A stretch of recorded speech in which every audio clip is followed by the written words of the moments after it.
Brought to you by JMR Rentals, professional digital cinema and broadcast equipment rentals in Brooklyn, New York. JMRNY.com.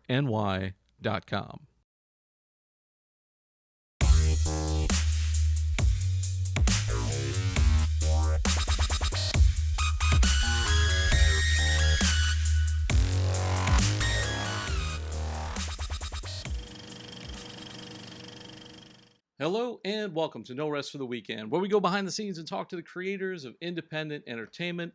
I'm Jason Godbey, and joining me via Zoom today, he is the award-winning producer of such hits as Brick City, Dinner for Five, and Portlandia, Mr. Evan Shapiro. Welcome, Evan. Nice to meet you. Hey, it's great having you on the show. Thanks for doing this. I appreciate it. You have a gigantic background, which we will not have time to go into all of today. But I did want to ask you as we start kind of how you got your start in show business and what is your origin story?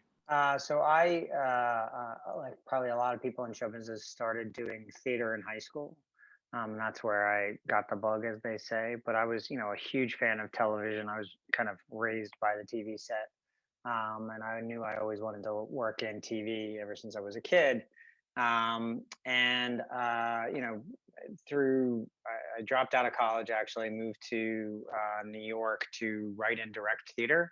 And during the day, I worked for different arts organizations, theater, nonprofits, and then for-profit theaters. And then I actually was able to get the job as the head of marketing of the New York Shakespeare Festival, the public theater, which does Shakespeare in the Park and the public theater downtown. And that was a big break. And I got a lot of recognition for the work that I did there. I rebranded the theater into the brand that you kind of know today. That launched me to be able to open my own agency. And at that point, I worked for a bunch of different Broadway producers and then moved into film and television and the internet.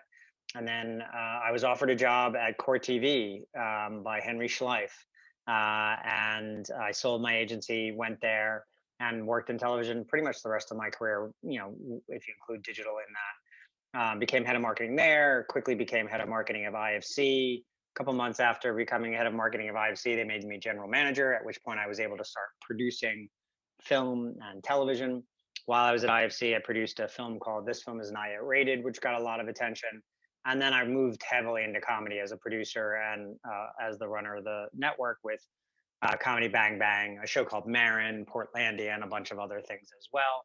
So that's the quickest version of my origin story that I can tell you. You recently had this Deadline actually reported on this. You had a post on LinkedIn which received over 100,000 views. And this was interesting to me because I've never seen anything like this before. It's a media map.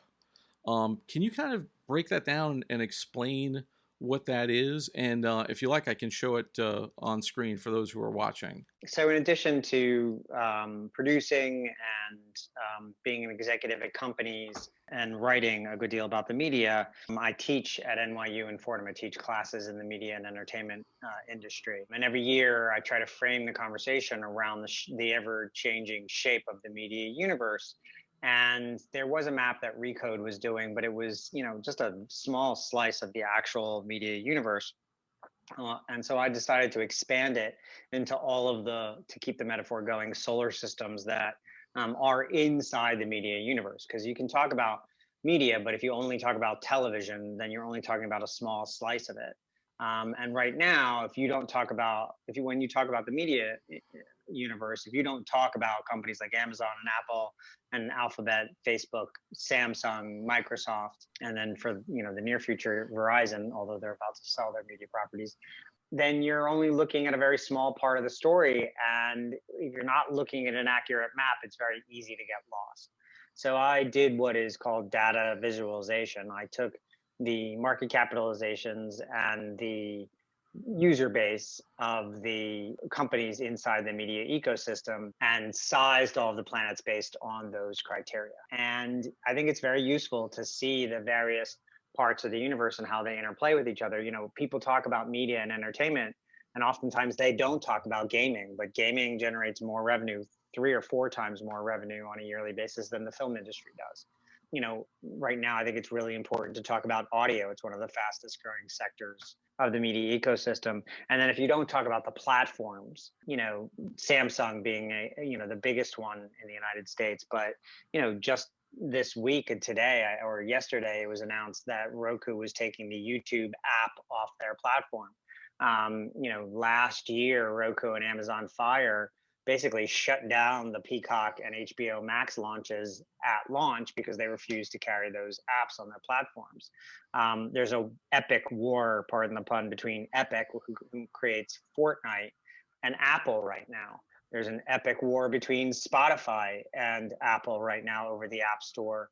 There's a huge battle between Facebook and Apple right now. So Apple's App Store is one of the most influential parts of the ecosystem. And so unless you look at all these facets, you're not going to know the entire story. And if you don't know the entire story, especially if you're running or working at one of these companies, you're going to make decisions in a vacuum, and that's never a good idea.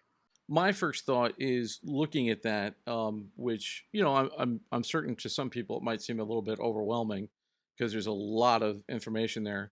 But if you were a creator, if you're trying to, say you're trying to pitch TV shows or create content or kind of get into one of these platforms, how can this help you? How can you sort of use it to navigate your way through through this amazing content streaming wars thing that we have going on right now? It depends on what you're looking to do. I do think, when you look at that map and you look at the size of Comcast, NBC Universal, and Viacom, CBS, and even to a certain extent Disney, or AT&T, Time Warner, which owns HBO Max, in relative proximity to Apple and Amazon and Facebook and Google and Microsoft, I think it should educate you on the level of panic that's running through the halls at those smaller companies. And I think it demonstrates the decision making criteria that's coursing through the lifeblood of this ecosystem right now. Everything that people are doing inside the the Viacoms and the AT&T, Warner Medias, and Foxes of the world is in direct reaction to what the bigger trillion-dollar Death Stars, as I call them, are doing. And right now, the way that comes into practice is nobody in the media ecosystem is making a decision that isn't somehow scalable to mass. So it's very difficult to, Portlandia or Search Party or Fleabag are shows that each found very distinctive audiences. Very unlikely that any of them would be made today, because right now each one of these companies is looking to compete with these big monolithic Death Stars who have trillions of dollars of resources. Even Netflix today, came out with some guidance that says, look, growth is going to be difficult for us over the next couple of years. I think it's very likely Netflix sells to an Apple or a Google in the next 18 months. And they're the most successful television channel on earth right now by a lot, frankly. But they're not profitable. They make money, they generate revenue, but it costs them so much to produce content and acquire consumers that they've never really truly, since they started streaming content, been a profitable company, especially when you incorporate all their debt. So, on the flip side of that, if you go back to that map, there's an interesting corner of the ecosystem right now that's OnlyFans and Cameo and Patreon, each of which are now billion-dollar companies or $2 billion companies, where Kevin from The Office is making $1.5 million on Cameo every year, dealing directly with consumers. Nicki Minaj and Cardi B are blowing up on OnlyFans, which started as a porn site.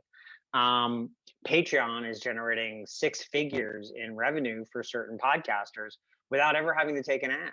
It's basically a user subscription platform. So, on the one hand, I would say, scale your ambitions around your content to meet the demands of the buyers. And, the $500 million Lord of the Rings that Amazon is making is an example of what I'm talking about. So existing IP, well-known stars, undeniable pieces of intellectual property, or contemplate things like starting a podcast that can build an audience on Spotify or Wondery or Audible that can help you scale your project when you want to turn around and pivot and sell to television, or build an audience directly between yourself and your fans that generates enough revenue for you to sustain the enterprise that you're endeavoring in, um, and don't necessarily worry so much about reaching 1 million people. It's sometimes more powerful to have 50,000 people who pay you $5 a month than it is to have 1 million people who don't pay you anything but have to suffer through ads when they watch your stuff. $5 a month times 50,000 people is $250,000 a month. That's a lot of money. 10,000 people paying you $5 a month is $50,000 a month. That's still a decent amount of money. And so, the world, the creator economy is generating revenue for people who work hard directly from fans who give doing. Sorry, who care about what they're doing. I'm not supposed to curse. And that's not a bad thing to do.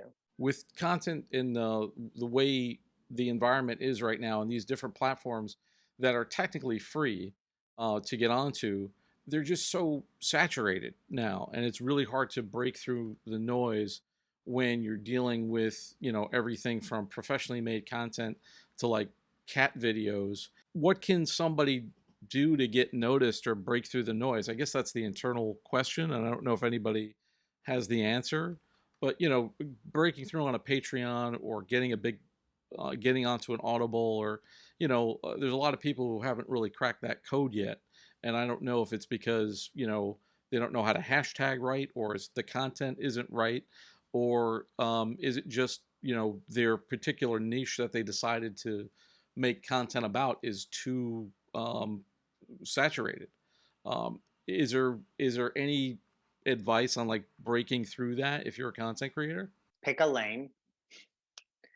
You know, you have to work hard in that lane. You have to work. I think there's this misperception that I'll post a video and it'll go viral, right? Um, and that's not how it works. The algorithm has to a certain extent, understand the regularity, proficiency, and specificity of the content that you're making. YouTube is very difficult, always has been, and it is designed to cater to certain things that YouTube chooses. So is TikTok, so is everything else, but at least within places like Twitter and TikTok and Instagram, if you pick a lane, you stick to that lane, you're good at it, and you're consistent and regular and professional about the way you produce content. If you stick at it long and hard enough, and you follow the rules, and you pay attention, and you study what other people are doing that are successful, you can break through, especially on places like TikTok and Instagram right now. Or podcasting, although podcasting is very, very crowded now as well. That the part of the rule is, um, you know, get followers who are influential, and get those followers who are influential to promote you. That's a huge part of the rule set. And that's very difficult to do. But again, if you're consistent, regular, professional, and good, and you stay at it and you don't let up, and it's every day and every day, then you can build a big enough of a following to make a difference, whatever that means to you. That could mean just getting noticed by an agent. That could be like, if I don't have a very huge following, but pound for pound, the following that I have on LinkedIn, Twitter, and TikTok are quote unquote the right people who write articles, people who make decisions in media buying, people who on the political side of the spectrum produce television shows. And it's a hard lesson to learn, but I think, so many people are like, well, I'm funny, I'm just going to put funny videos up. All right, but what are you funny about? Are you funny about the same thing over and over again, or are you funny about something different every day? Jon Stewart was funny about the same thing every day for 16 years, right? He didn't come out and suddenly start juggling oranges. He was funny about a very specific thing for a very long period of time. Um, and Michael Che is funny about one thing every week, every week, and every week. And that's meaningful. It's important. It's hard to be it's hard to break through as a generalist right now. You can't just suddenly, one day produce a funny video about your mom, and then the next day produce a funny video about politics, and then the third day produce a funny video about dating. You can if you're a comedian and you're going up on stage 5 times a night. Like, that's a different thing. But if you're going on the internet and you're publishing and publishing and publishing and publishing, right now the world wants you to pick a thing and become great at that thing. I think the question then becomes like, what are the, do you choose the thing that's popular or the thing that is trending that, is getting a lot of attention? Like, do I suddenly make this podcast about superhero movies and the next Disney Plus show?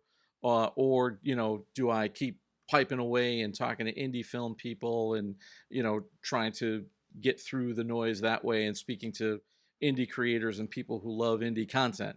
It's, for me, it's like always the eternal question of like, do you chase or do you lead? And how how how do you keep sort of sharpening that knife to cut through? Yeah, I mean, it does help if you pick a topic that a lot of people want to pay attention to. I mean, you have chosen a very niche topic here, and it's kind of insidery baseball. So, but doesn't mean that you can't get, like, if you want to get a show on Instagram produced by IndieWire, well, this is not a bad niche to try to fill. But you got to make sure that the decision makers at IndieWire pay attention to it, and that's kind of the case study I would use there. I, you know, I talk about politics a great deal. That happens to be a very popular topic, for all the wrong reasons. Um, and so, you want to do what you're really good at, because it's not a great idea to do something that you're not good at. But then it does help if the thing that you're good at least has some white space where you can make a name for yourself. But again, even if it's niche or mass, it's less critical that a lot of people see it than the right people see it. I guess that's the lesson. I think, especially if you're an independent content creator right now, what matters is that the decision makers who have influence see what you're doing and like what you're doing. It's less important that a whole bunch of people see it who can't help you do anything. I hear several arguments about trying to do what's popular, but then like, so if you talk about a popular topic like politics, well, there's like a billion other people talking about politics, and how do you break through that noise? Because the people who listen to content or watch content about politics, they probably have their 4, 5, 6 people that they already watch and listen to, and you're trying to sort of steal some audience away Right, from but them. I've been doing it I've been talking about politics online for 16 years. And so and it took me that long to get to the place where I'm now producing a daily video for, about politics that someone's paying me to produce. But it took that long. I've talked about media for a very long time. I've only written about media on LinkedIn for about 2 years now, but now, the amount of business that comes my way and the number of people in the industry who start every conversation with me with like, I read your stuff every day, but I publish every day for 2 years. I haven't stopped, and sometimes multiple times a day.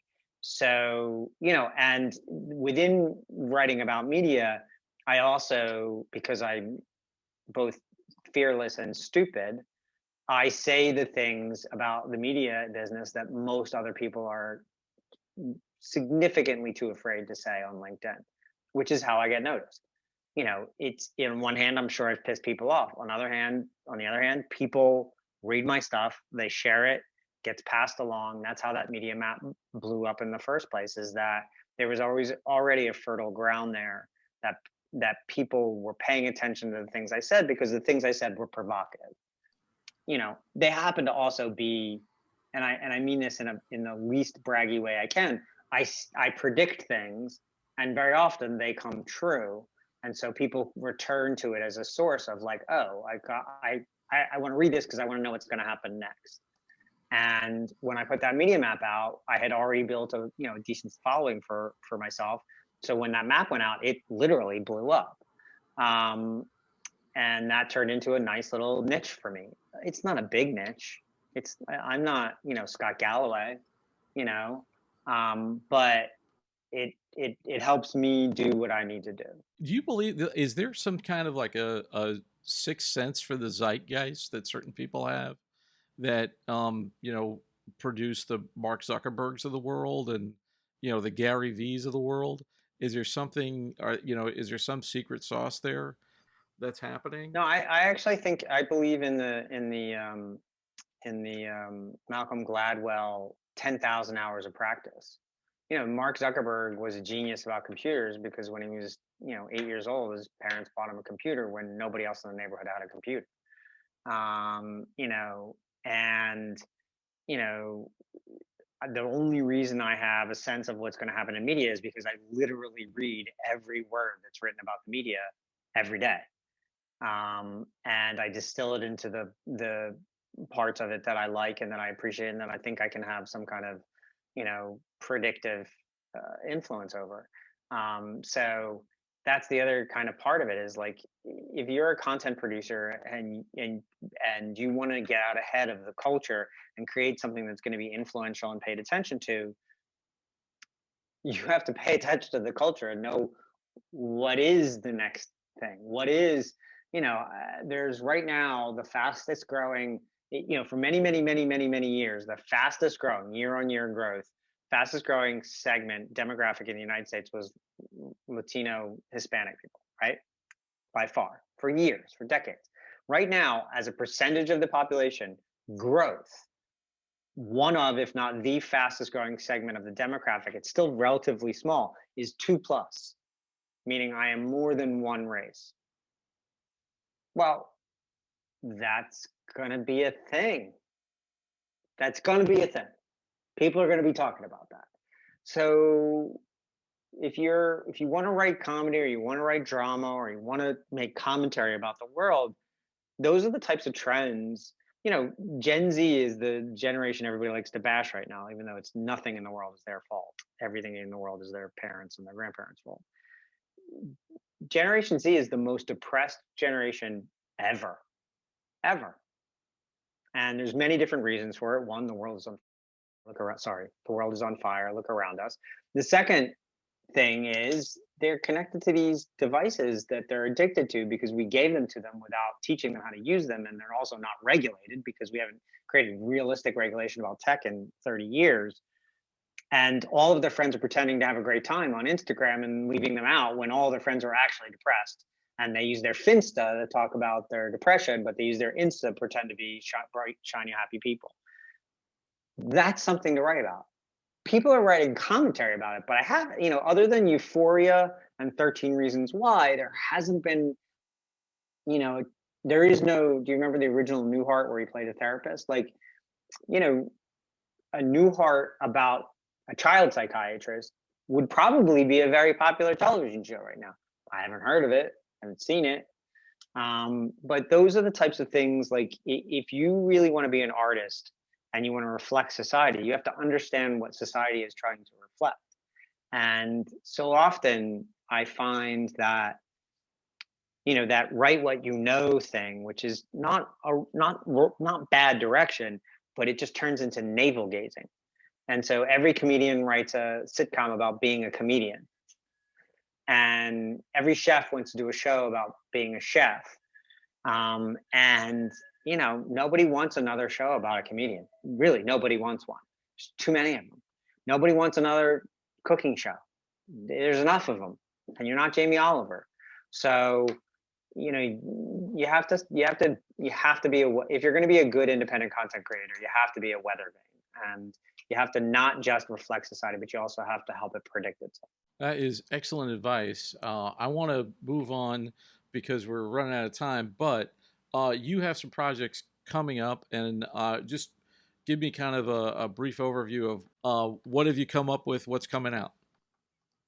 I have a podcast up right now called The Roast of Your Teenage Self, which is hosted and created by this really great comedian, Elise Morales.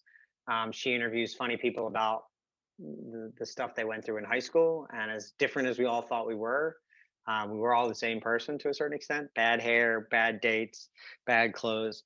That's a lot of fun. I've got another podcast called Famously Dumped, which is a great podcast created by another great young comedian, Morgan Miller, who interviews other comedians about that time they got dumped. I've got a scripted podcast, which I can't really go into too much detail about, but we're editing it right now. It's with All Things Comedy, which is Bill Burr's podcast network. And it's about teacher jail. And I have a new daily politics comedy show that comes out every day.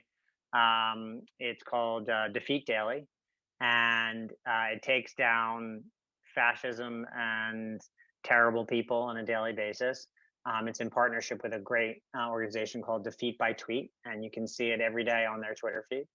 And then I've got a bunch of other cool projects that are still in early stages, but will hopefully be coming out either later this year or early next.